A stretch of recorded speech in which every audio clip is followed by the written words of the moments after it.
الأخ الغبي. ملاك، شو اسم صاحبتك اللي جت عندك اليوم؟ ليش معجب فيها؟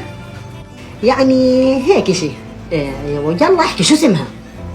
طيب شوف، اسمها بيبدأ بحرف الزين وبينتهي بحرف الهاء وموجود بالحديقة. شو اسمها؟ ببلش بحرف الزين وبينتهي بحرف الهاء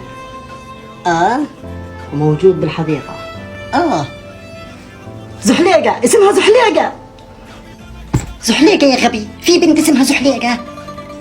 طب شو اسمها؟ طيب شو اسمها؟